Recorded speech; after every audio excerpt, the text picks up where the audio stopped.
नमस्कार मित्र हो लाडकी बहीण योजनेअंतर्गत पात्र महिला लाभार्थ्यांना पात्र बहिणींना जर शासनातर्फे दरमहा 2100 रुपये देण्यात आले तर संजय गांधी निराधार योजनेतील पात्र लाभार्थ्यांना देखील दरमहा 2100 रुपये देण्यात येतील का किंवा त्यांना देखील लाडकी बहीण योजनेचा लाभ घेता येईल का या संदर्भात मित्र चला थोडक्यात माहिती या व्हिडिओच्या माध्यमातून जाणून घेऊयात। पण त्याआधी मित्र चॅनलवरती मात्र पहिल्यांदाच आला असाल तर अशाच नवनवीन माहितीसाठी नवनवीन अपडेटसाठी चॅनलला मात्र सबस्क्राइब करायला विसरू नका आणि शेजारी दिलेल्या बेलला देखील न विसरता प्रेस करा म्हणजे पुढील येणारी नवीन माहिती नवीन अपडेट सर्वप्रथम आपणास पाहायला मिळेल। तर मित्र लाडकी बहीण योजनेअंतर्गत पात्र महिला लाभार्थ्यांना पात्र बहिणींना महायुतीचं सरकार आल्यानंतर 2100 रुपये देण्यात येतील अशा प्रकारची घोषणा निवडणुकीपूर्वी महायुती सरकारने केलेली होती। आता महायुतीचं सरकार स्थापन होणार आहे, काही दिवसांमध्ये महायुतीचं सरकार जे आहे ते स्थापन होईल। पण महायुतीचं सरकार स्थापन झाल्यामुळे आता लाडकी बहीण योजनेतील पात्र लाभार्थ्यांना 2100 रुपये देण्यात येतील। साधारण कोणत्या महिन्यापासून देण्यात येतील या संदर्भात या आधीच्या एका व्हिडिओमधून आपण माहिती जाणून घेतलेली आहे। पण आता जर लाडकी बहीण योजनेतील पात्र लाभार्थ्यांना पात्र बहिणींना दरमहा 2100 रुपये शासनाकडून देण्यात आले तर संजय गांधी निराधार योजनेतील देखील पात्र लाभार्थ्यांना दरमहा 2100 रुपये शासनास द्यावे लागतील किंवा लाडकी बहीण योजनेसाठी संजय गांधी निराधार योजनेतील पात्र लाभार्थी देखील अर्ज करू शकतील का, पात्र ठरू शकतील का? कारण लाडकी बहीण योजनेसाठीचा एक महत्त्वाचा निकष आहे तो म्हणजे शासनाच्या कोणत्याही योजनेचा लाभ तुम्हाला मिळत असेल आणि त्या योजनेअंतर्गत दरमहा तुम्हाला 1500 रुपये मिळत असतील, मानधन असू दे अनुदान असू दे, हे दरमहा तुम्हाला शासनातर्फे 1500 रुपये मिळत असतील तर तुम्हाला लाडकी बहीण योजनेचा लाभ घेता येत नाही। अशा प्रकारचा हा लाडकी बहीण योजनेतील अटी शर्तीमधील महत्त्वाचा निकष आहे। आता या निकषानुसार पाहिलं तर 1500 रुपये संजय गांधी निराधार योजनेतील देखील पात्र लाभार्थ्यांना दिले जातात आणि लाडकी बहीण योजनेतील पात्र महिला लाभार्थ्यांना देखील दरमहा 1500 रुपये दिले जातात। त्यामुळे लाडकी बहीण योजनेमध्ये संजय गांधी निराधार योजनेतील लाभार्थी जे आहेत ते पात्र होऊ शकत नाहीत, ते या योजनेचा लाभ घेऊ शकत नाहीत।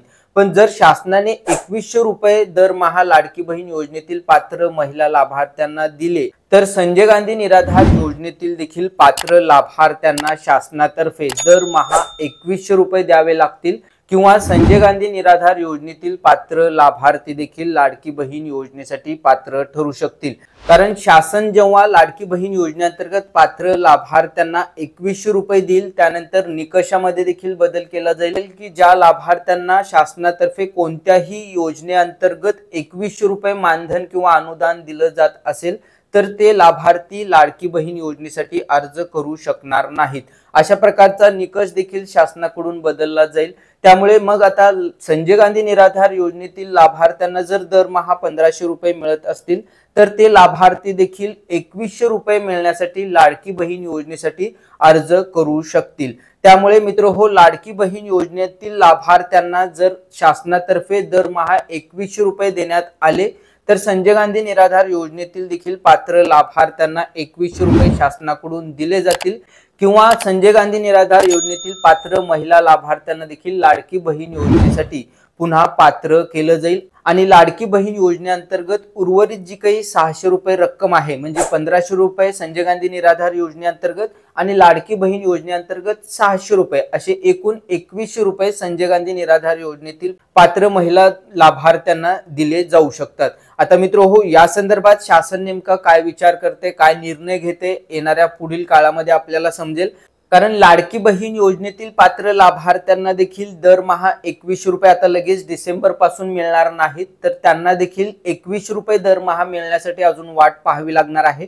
कारण नवीन महायुतीचं सरकार स्थापन झाल्यानंतर कॅबिनेट बैठकीमध्ये या संदर्भातील ठराव आधी ठेवला जाईल, तो ठराव कॅबिनेट बैठकीमध्ये मंजूर केला जाईल। त्यानंतर येत्या हिवाळी अधिवेशनामध्ये हा ठराव मांडला जाईल। यासाठीची जी काही वाढीव निधीची तरतूद आहे ती तरतूद केली जाईल, पुरवणी मागणी केली जाईल। ही सर्व प्रोसिजर पूर्ण झाल्यानंतर यासाठीचा शासन निर्णय शासनाकडून निर्गमित केला जाईल आणि कोणत्या महिन्यापासून लाडकी बहीण योजनेतील पात्र लाभार्थ्यांना 2100 रुपये दरमहा दिले जातील या संदर्भात माहिती दिली जाईल आणि लाडकी बहीण योजनेच्या निकषामध्ये अटी शर्तीमध्ये नेमके काय बदल करण्यात आलेले आहेत आणि त्या अटी शर्तीनुसार दरमहा 2100 रुपये कसे दिले जाणार आहेत हे देखील आपल्याला समजणार आहे।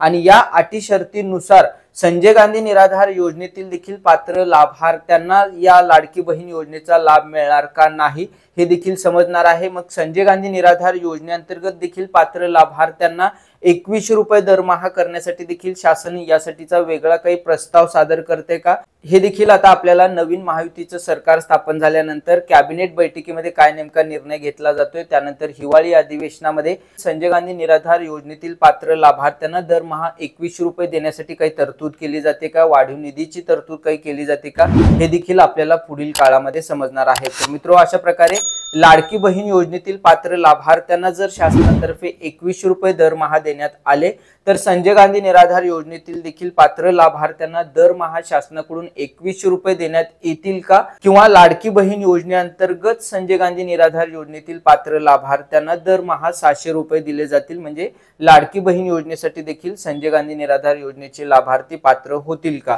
तर या संदर्भातील मित्रो, ही होती महत्त्वाची आणि उपयुक्त अशी माहिती। या संदर्भात आपले मत नेमके काय आहे हे कमेंट बॉक्स मध्ये कळवायला विसरू नका। अशाच नवनवीन माहितीसाठी, नवनवीन अपडेटसाठी चॅनलला देखील सबस्क्राइब करा आणि शेजारी दिलेल्या बेलला देखील न विसरता प्रेस करा, म्हणजे या संदर्भात पुढील येणारी नवीन माहिती, नवीन अपडेट सर्वप्रथम आपणास आपल्या चॅनलवरती पाहायला मिळेल। मित्रो, ही महत्त्वपूर्ण माहिती, उपयुक्त माहिती आपल्या इतर मित्रांना, माता भगिनींना त्यांच्या व्हॉट्सअपवरती आणि आपल्याकडील व्हॉट्सअप ग्रुपवरती जास्तीत जास्त पाठवायला विसरू नका। चला भेटूयात पुढील नवीन माहितीसह, नवीन अपडेटसह। धन्यवाद।